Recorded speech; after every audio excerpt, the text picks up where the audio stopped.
कोणी साथ नाही देत आहे. बघा आई आणि मी आम्ही दोघी जणी आलो आणि कुठलेच साथ नाही आमच्यासाठी अवेलेबल. कसं करायचं सांग. सातबारी तुमच्या नावावर आहेत का? माझ्या आणि माझ्या आईच्या नावावर. 2 सातबारी आहेत. किती प्रयत्न करतो तरी काहीच होत नाही. मग आज सुनावणी झालीच नाही तुमची, तारीख तर आज होती. मग काय आता तुमची चर्चा झाली का त्यांच्याशी? कधी सुनावणी आहे वगैरे काय? तुमच्या तारखेची पण आम्हाला कल्पना नाही दिली मग तुम्ही आता विचारलं नाही का त्यांना? विचारलं त्यांना, तुमच्या तारखेची नाही देत. आणि दुसरी गोष्ट म्हणजे आम्ही त्यांना हे विचारतोय की आम्ही हजर आहे ते या नोटीसवर तुम्ही सही करून द्या की आम्ही हजर होतो. तरी तहसीलदार साहेब किंवा इथले कुठलेही अधिकारी आम्हाला सही द्यायला तयार नाहीत. संबंधित हे मॅटर जे आहेत खोत मॅडम म्हणून आहेत म्हणले, तर ते खोत मॅडमचं त्यांनी हे दिलं. खोत मॅडमला आम्ही संपर्क केला, त्यांना धनश्री खोत यांना, एसडीओ साहेबांचे प्रांताधिकारी येते, तर त्यांना वेळ संपर्क केला तर त्यांनी म्हटलं की तिथे पाटील म्हणून आहेत, पट्टा पाटील, ते तुम्हाला सही देतील, आमच्याकडे नाही. खरं तर स्वीज आहेत त्यांचे जे आहेत ते स्वतः खोत मॅडम आहेत.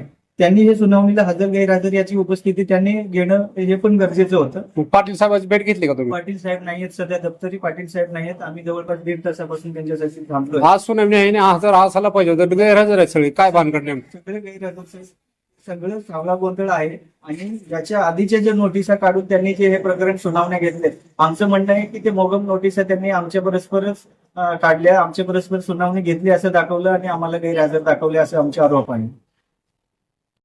आज सुनावणी होती सर आपली, काय झालं नेमकं? साहेब आम्ही आणि आज इथं तहसीलदारांनी हे सही करून आम्हाला दिलेलं आहे पत्र. आज 18/3/2024 3:30 वाजता आम्हाला सुनावणीची तारीख आणि वेळ दिली होती. आम्ही इथं आलोय तर सध्या साहेब गैरहजर आहे आणि यांचे जे कर्मचारी आहेत सदर सुनावणीसाठी जे इथं क्लर्क बसतात ते आहेत पत्ता पाटील, ते पण गैरहजर आहेत. आणि आम्ही तहसीलदार साहेबांना भेटलो तर तहसीलदार साहेबांनी म्हटलं की हे सगळं प्रकरण जे आहे प्रांत अधिकारी यांच्या कक्षात येतं, मी त्याच्यामध्ये सुनावणी वगैरे काही करू शकत नाही. पण नोटीस कोणाच्या आदेशाने आहे तुम्हाला? नायब तहसीलदार तुळजापूरच्या आदेशाने आणि तहसीलदार कार्यालय तुळजापूर साहेबांच्या कार्यालयातून ही नोटीस मिळाली. परत कसं काय म्हणतात की एसडीओ ते जे हे आहेत? तर साहेबांना आम्ही तेच विचारलं की हे तुमच्या अधिकार कक्षात येतं, तर साहेबांनी सांगितलं नाही, ते प्रांताचं आहे, पवन चक्कीचं मॅटर हे प्रांताकडे आहे आणि प्रांत सध्या आज नाही आहेत, तर तुमची सुनावणीचा काय विषय आहे तो प्रांतांना विचारून घ्या असं त्यांनी सांगितलं. परंतु महत्वाचा विषय असा आहे की एवढं सगळं हे सुनावणी आतापर्यंत ज्या सुनावणी त्यांनी घेतल्या ते परस्पर घेतल्या, आपल्याला नोटीस नाही काढली आणि आम्हाला गैरहजर दाखवलं.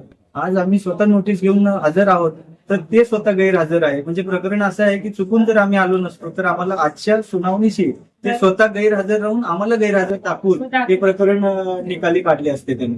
तर ते संबंधित सेरेंटिका कंपनीची बी गैरहजर आहेत का? तेही गैरहजर आहेत, त्यांचा कुठलाही प्रतिनिधी इथे उपस्थित नाही, फक्त आम्ही इथे हजर आहोत.